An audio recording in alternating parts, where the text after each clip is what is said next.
The Trump-favored redistricting measure is now dead in Indiana despite Republican supermajority.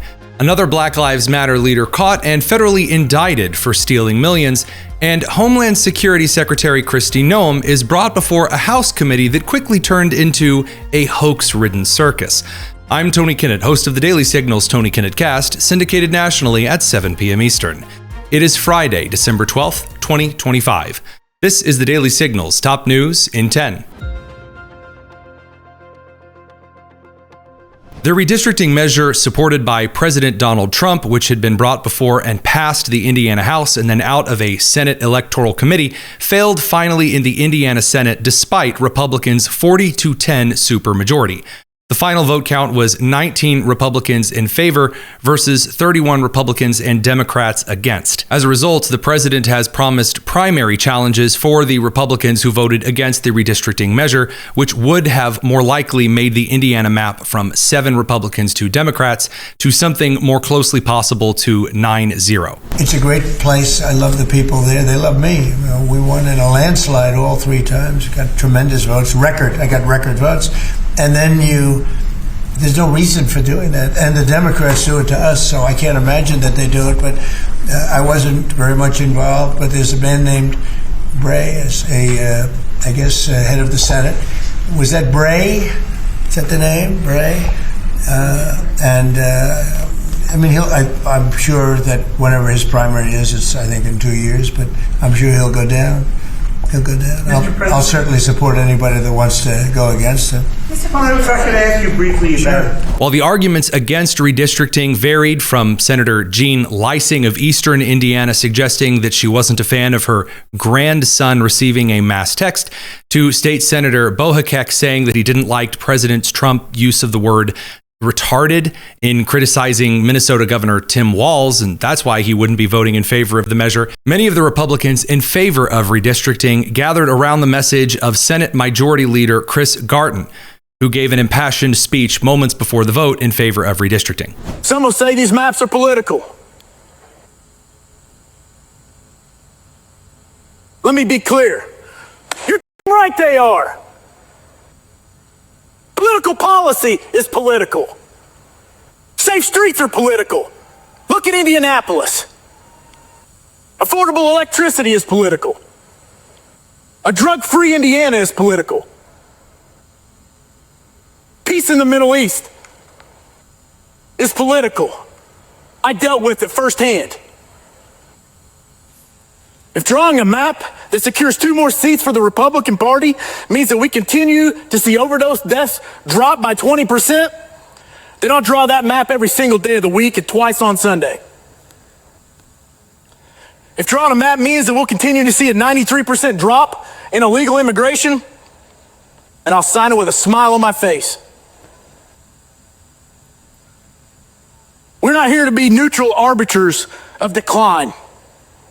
We're here to be active agents of American greatness.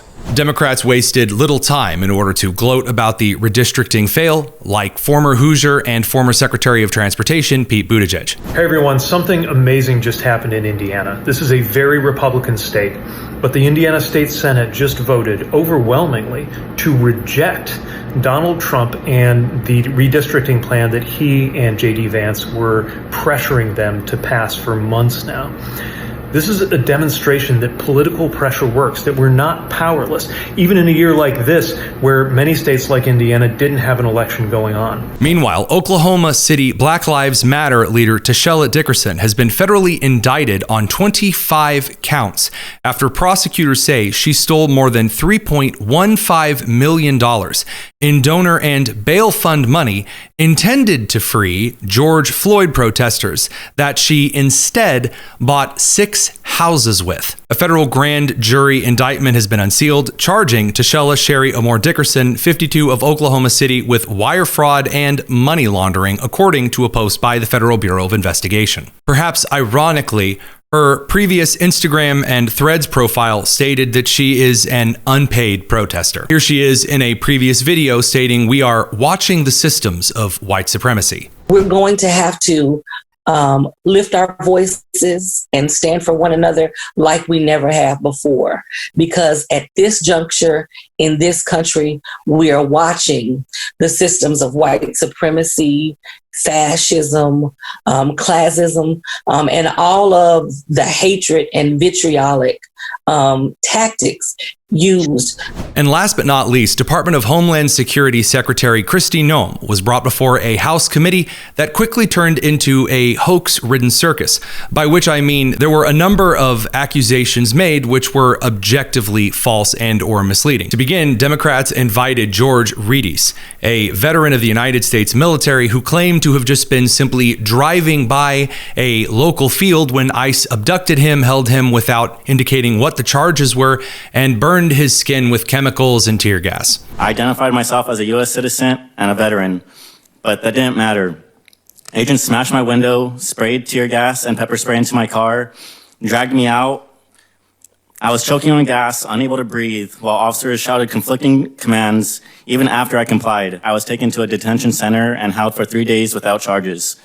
No phone call, no lawyer, no medical care, even though my skin burned from the chemicals. My family had no idea where I was. I was released without explanation and without a single charge. The detail that George leaves out is that he was one of the security guards for the California child labor marijuana farm who was arrested by federal authorities for committing assault on federal agents. That wasn't the only hoax of the day.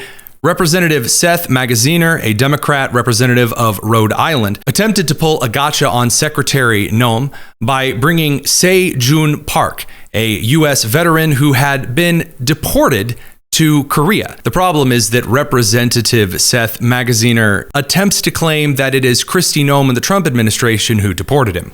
Madam Secretary, how many United States military veterans have you deported? Sir, we have not deported U.S. citizens or military veterans.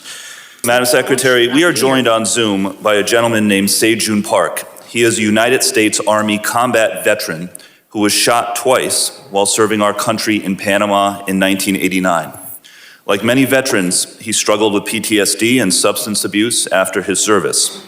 He was arrested in the 1990s for some minor drug offenses, nothing serious. He never hurt anyone besides himself, and he's been clean and sober for 14 years. He is a combat veteran, a Purple Heart recipient. He has sacrificed more for this country than most people ever have.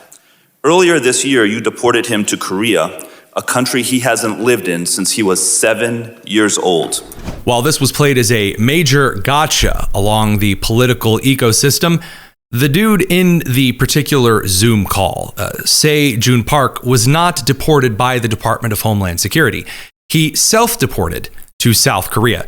He had his green card revoked and was given a removal order in 2009 by the Barack Obama administration after spending 3 years in jail previously for not just any kind of drug possession, for felony drug possession and bail jumping. He also spent 5 decades in the United States on this particular green card and never chose to pursue citizenship despite at one time having served in the United States military. There were also a couple of particularly disgusting comments made by representatives in the committee.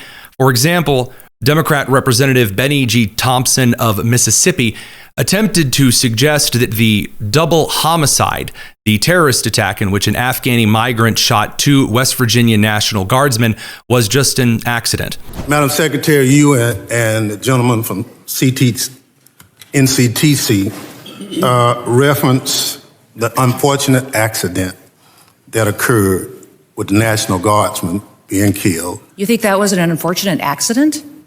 I mean, it was a terrorist attack. Wait. Look, I'll get it straight. Meanwhile, Democrat Representative Julie Johnson of Texas attempted to make the claim that the double homicide was justified because people are feeling upset about individuals being detained and deported in the United States. And so you're seeing is an overwhelming frustration of the American people in this country that the lack of respect and regard for the rule of law by this administration, and in particular by this secretary, is at a level that we have never seen and violates all of the constitutional norms and all of the principles of legal fairness in this country. And you're seeing that manifest itself in threats to law enforcement and bubbling over because people are frustrated. And they are channeling that frustration because the administration is not listening. And last but certainly not least, Representative Sri Tanadar of Michigan openly called for Secretary Noem to resign if she wasn't fired, which she took rather well. I am sick of your lies. The American people are sick of these lies. American people demand truth. America is very happy that finally they have a president in the White House that gets up every day to keep them safe. Madam Secretary, your incompetence and your inability to truthfully carry out your duties of Secretary of Homeland Security, if you're not fired, will you resign? Sir, I will consider your asking me to resign as an endorsement of my work. Before you go, head down to the description and make sure you're subscribed to the Tony Kinnett Cast. And join us tonight at 7 p.m. Eastern for a roundup of the day's news and nonsense. I'm Tony Kinnett, and this has been the Daily Signal's top news in 10. Take care.